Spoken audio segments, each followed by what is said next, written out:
Hey everybody, my name is TJ. I'm a heavy equipment mechanic, and I've been able to watch a lot of videos on YouTube, and it's helped me a lot in my mechanic career.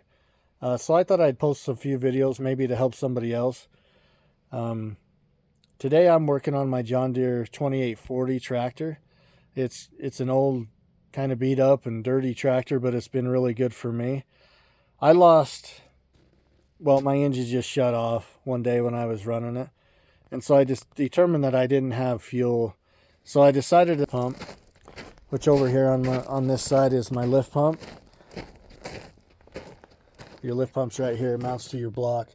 I changed that lift pump and then I started to get fuel into my filter. This filter was almost completely dry before I changed my lift pump. And then I got fuel through my lift pump to the filter and then over to my injection pump. Well, I took my main line off to my injection pump and I had good fuel there, but I had no fuel coming out of these lines right here, which go up to your injectors. So I thought I'd just give a few tips and tricks of what I did to get this injection pump out. It took me a little bit of time to figure it out, but I'd like to just post this video. Hopefully I can help somebody else. So I started by taking these injection pump lines off. These go up to your injectors, and these are actually a banjo fitting. And so they have a bolt that goes through them, and they have two washers on them. And these washers go on either side of that fitting. And so when you put them back together, you want your washers to be apart like that.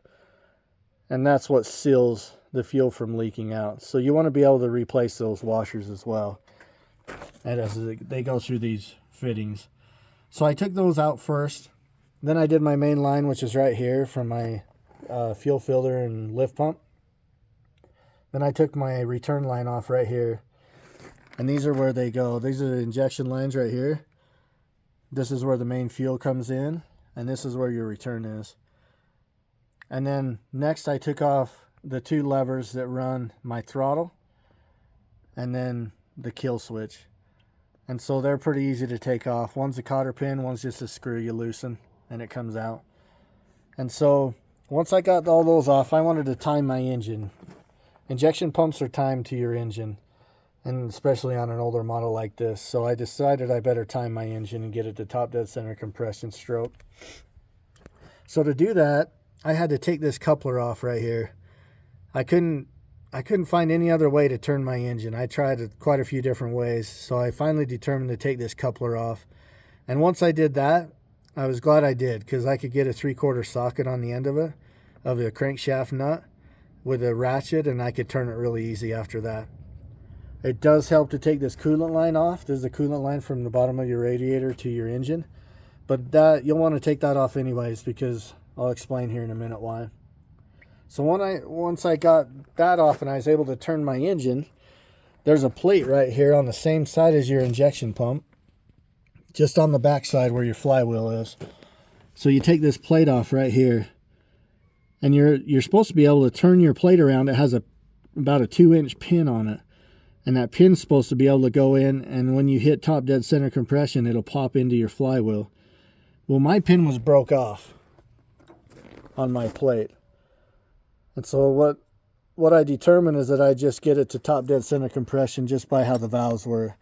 So I had to take my muffler off first. I could not get my hood off without my muffler off. So I took that off first, and then I got my hood off. And then I was able to get down to my valve cover, which I got to my valves. And all you do to get to top dead center compression is just turn your engine around until your number one cylinder, which is the closest to the front of your tractor, both the intake and exhaust valves are loose. So you just wiggle them with your hand, and when they're both loose, then you know you're on top dead center compression. Once I got to there, I took these 3 nuts and washers off, and they're not too easy to get off. They take a little bit of time, but once I got those off, on some of the videos I watched online, the pump would come out right there. My pump would not. And so I guess the Roto diesel pump, or just the year of it, is different than what I was watching. So that's why I decided to make this video. So in order to get my pump off, I had to take that coolant line off And so then I was able to see this port right here. There's just 2 bolts to hold the plate on, and that gets right to the center of your gear that mounts to the front of your injection pump. And there's 3 bolts to hold that on, just a 1/2-inch socket, but be really careful with these bolts. You don't want to drop these or the washers down into your crankcase, because then you got a lot more stuff to take off if you do that. So I did that. I took those off. Plus there's also a pin right there, and that's your timing pin. And so on the front of your pump is where your bolts go in right here, and then your timing pin runs in this little slot. So the reason too that I wanted to make this video is that mine's a Roto diesel pump, but there's quite a few different models of this pump. They all look really close, but there's just a few differences. One is the shaft. A lot of the ones you'll see online don't have the same shaft as that. Also, it's your throttle. Your throttle on some of them are on the side right here. And so I wanted to make sure that I got the right pump. I thought about rebuilding this pump myself, but I think I'm just going to get one online. And then I'll try and post a video of when I go back together, of how I time it and everything. The pump should come timed to top dead center compression, but I'll make sure, and I'll post a video on how I put everything back together. But I wanted to make this video, just hopefully it helps somebody. Thank you.